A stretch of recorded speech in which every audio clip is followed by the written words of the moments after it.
Ya, kalau makanan itu biasanya kan diberi keterangan pakai ED ya. Ada masa kadaluarsa dan tidak. Kalau di dalam pakan itu masih dalam toleransi batas, masih belum masuk ED, berarti kan masih bisa diberikan. Tuh. Terus kalau kendala yang lain, kenapa nafsu makan itu berkurang, itu bisa disebabkan karena faktor air.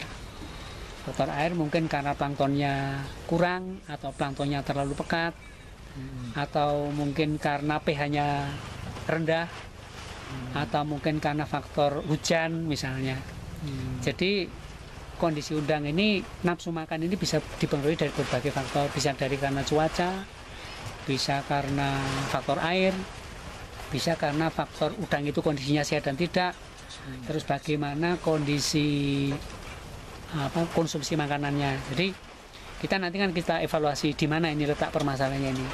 Apakah makannya yang sudah tidak bagus, mungkin masa berlakunya ED belum, tapi karena mungkin kita naruh di tempat lembab akhirnya jadi kena jamur, itu juga bisa menyebabkan bau makanan udang ini jadi tidak enak, sehingga udang tidak mau makan dengan baik.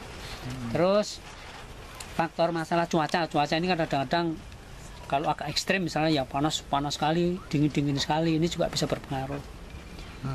Terus dari faktor air itu mungkin dari kondisi planktonnya mungkin terlalu pekat atau terlalu encer, juga bisa mempengaruhi nafsu makan.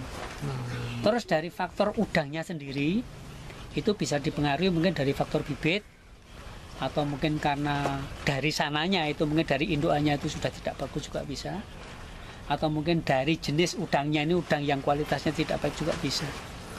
Jadi faktornya banyak sekali ya Pak ya? Ya, betul. Itu untuk menganalisa ini, misalnya kan udah umur berapa hari, misalnya sekian 30 atau 45 hari, udah habis pakan sekian kilogram, ternyata bobot dari udang tidak masuk sekian.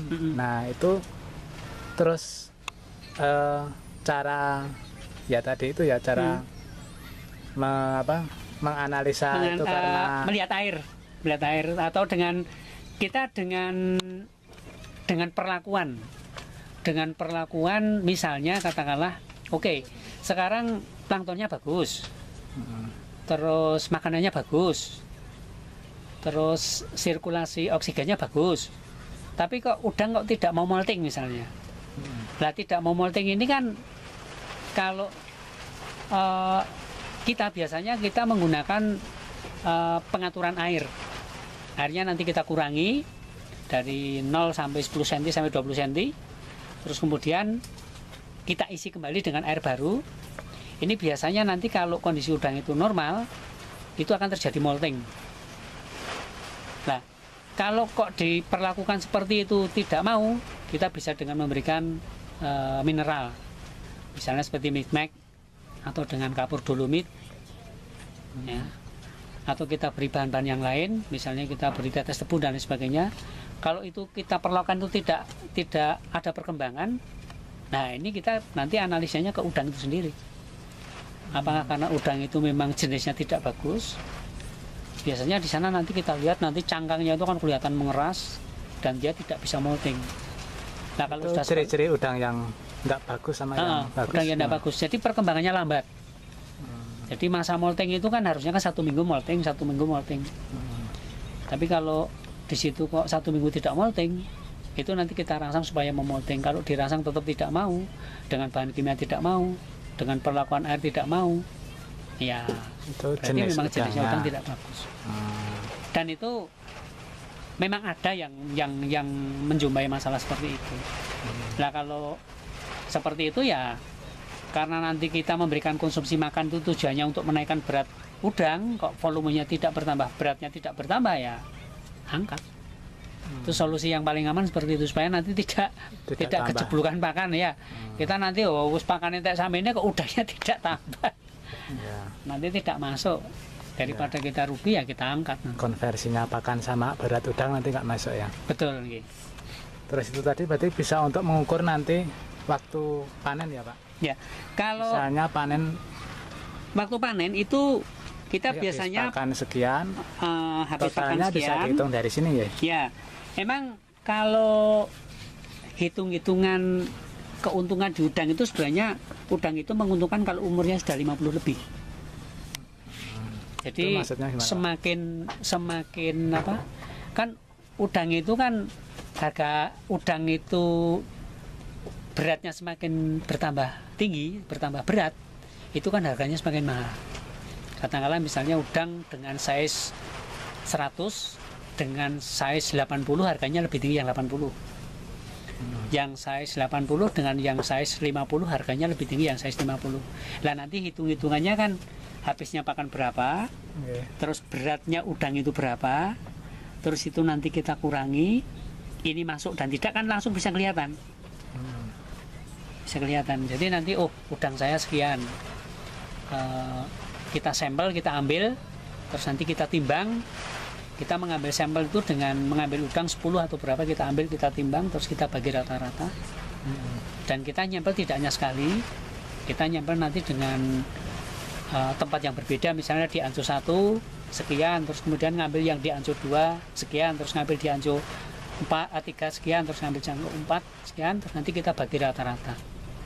Karena udang itu biasanya antara di tempat A dengan di tempat B itu beratnya berbeda, bobotnya naik berbeda, sehingga kita untuk supaya kita tidak keceplosan, artinya tidak tidak kecolongan, ya kita ambil sampel dengan berbagai tempat, sehingga nanti kita bisa mengambil berat rata-rata, terus nanti dengan habisnya pakan sekian, berarti saya kalau ini kita ambil kita bisa untung sekian. Berarti nggak harus di total timbangan panen, tapi bisa lewat sampel tadi bisa kelihatan. Lewat sampel kita untuk mengambil keputusan kita panen dan tidak itu kan dengan sampel itu. Katakanlah misalnya udang sekarang dalam kondisi sehat. Kalau kondisi sehat kita pertahankan terus sampai usia maksimal, yaitu sekitar 90 hari. Kalau udang itu bermasalah, ya kita melihat situasi. Sehingga kita tidak bisa dipakai patokan misalnya, wah ini baru usia sekian, tapi kok udangnya udah bermasalah, misalnya ada yang mencret atau mungkin karena bobotnya tidak bertambah. Ya kita melihat situasi dan kondisi. Kalau kondisinya seperti itu, tidak bertambah berat, makanannya ajak tapi beratnya tidak bertambah, ya kita ambil. Jadi kita bisa nyempel seminggu sekali ya, Mak? Nek nyempel itu seminggu sekali ya, pertambahan berat dan tidak seminggu sekali maksimal ya. Jadi dalam waktu 1 minggu itu kita lihat, nanti kan, oke sekarang kita misalnya nyempel di umur, katakanlah kita nyempel di umur 50 hari. Ini misalnya 50 hari ini, ya kita sampel. Itu dari kapan yang kemarin? Ada yang sudah saya 107 itu 11 gram berat udangnya. Terus kita timbang lagi di umur 67 hari itu 15 gram. Oke, 15 gram. Nanti kita timbang lagi ini 17 gram itu di umur 75 hari. Nah, ini kan ada penurunan tidak mau makan, berarti kan ada trouble di sini. Di umur yang ke berapa itu, Mbak? Ini mulai penurunan makan, ini umur 80. 79 tuh berkurang 2 kilo. Ini sudah langsung tinggal 666, separuh dari yang sebenarnya. Jadi yang sebenarnya kan 6 kilo. Ini maksimum pemberian makanan maksimum itu 6 kilo. 6 kilo ini ya, Mas? 6 kilo. Jadi ini pemberian pakan, volume pakan tertinggi. Jadi antara pagi, terus siang, 3 jam sekali. agak sore, nah, terus agak malam. Ini jumlah pemberian makannya setiap jam itu berbeda. Jadi yang paling nafsu makan itu pagi, jam 6.30 nih ya, 6.30, terus jam 7, terus jam berapa ini, jam 10-an ya, 10. Ini loh. Ya. 15.30. Nah, 15.30. Nah, itu paling nafsu. Nanti kalau udah malam itu agak berkurang. Mungkin karena airnya sudah mulai. Yang jelas kan katanya. Nah. Oh ya. Berarti ini tadi kan ya. sampai umur 70 hari itu masih udang masih ada perkembangan yang Masih ada perkembangan. 15 17 ini sampai ini umur 75. Iya, 75 hari ini masih Nah, bagus. terus ada pengurangan mulai Mulai umur. 78 ini hari. Ini. Jadi ini orang udah mulai trouble ini. Nah, Udah ada nafsu makannya udah mulai turun, bobotnya tidak bertambah, ada faktor kematian. Ini sudah coba diganti dengan ganti air, kok tidak Itu kan Tidak. anu toh, waktu lumutnya itu toh, air. planktonnya pekat terus itu. BGA nih. BGA. terus itu udah terus kira-kira kenapa itu tadi Pak? Bisa Ini karena Anu, mencret. menurut Mencret. analisannya jenengan. Medisis. Ini kemarin yang jadi masalah itu airnya itu sulit dikelola. Jadi air sudah kita kurangi, terus kita isi, kita kurangi, kita isi itu begitu diisi itu sudah kembali seperti semula. Jadi planktonnya udah pekat kembali. Jadi ini manajemen air ini yang kurang bagus. Manajemen air. Bukan faktor penyakit atau Pertamanya sakit dulu mencret. Sakit. pertama Terus kita cari solusi, kita atasi masalahnya. Mencretnya sembuh tapi airnya tidak bisa dikelola. Hanya tidak bisa dikelola. Mencretnya sembuh, tapi karena airnya pekat lagi ya nanti nafsu makannya kurang. Nah, tadi juga Manajemen airnya sih nggak bisa didandani. tidak bisa diperbaiki. Betul. Jadi terus solusinya gimana Pak? Yang tadi kan umur ke 78 mulai ada pengurangan bobot berat badan. Terus solusinya gimana? Ini mencoba dipertahankan. Kemarin pertama itu dilakukan perbaikan kualitas air. Yeah. Tapi ternyata Terus kita obati juga. diobati untuk wet disease-nya sembuh, tetapi airnya muncul BGA. Itu blooding ganggang alga itu, tadi airnya menjadi hijau. Kita coba menanggulangi BGA dengan pengenceran air, ternyata tidak sembuh, akhirnya diangkat di usia 87 hari. Dipanen itu. Iya. Panen. Kita panen. Oh, itu solusi paling mudah ya. Iya. Paling mudah dan kita hitung sudah ada keuntungan. Ini kan ada recording kan juga jadwal pemberiannya, ada vitamin C, B kompleks, vitamin C. Lah ini kan mulai tak obati pakai episin itu mulai umur 81.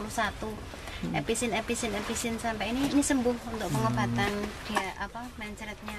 Jadi yang dimaksud tadi pemanenan itu berdasarkan dari recording itu seperti ini tadi ya. Iya. Dari sampel ternyata berat badan sudah mulai menurun.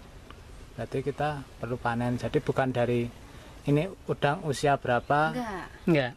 harus dipanen pada usia sekian, berarti kan Enggak, usia tidak bisa menentukan panen udang. Melihat kondisi udang. Jadi kalau masih mau berkembang ya terus. Misalnya wah ini masih nafsu makan tambah, beratnya tambah sampai umur 90 hari kok masih bagus, tambah lagi. Iya. Karena semakin besar ukuran udang itu harganya semakin bagus. Semakin bagus, keuntungannya semakin banyak. Semakin besar. Kalau bisa dipertahankan, tapi kalau tidak ya satu-satunya jalan diangkat. dipanen. Iya, dipanen.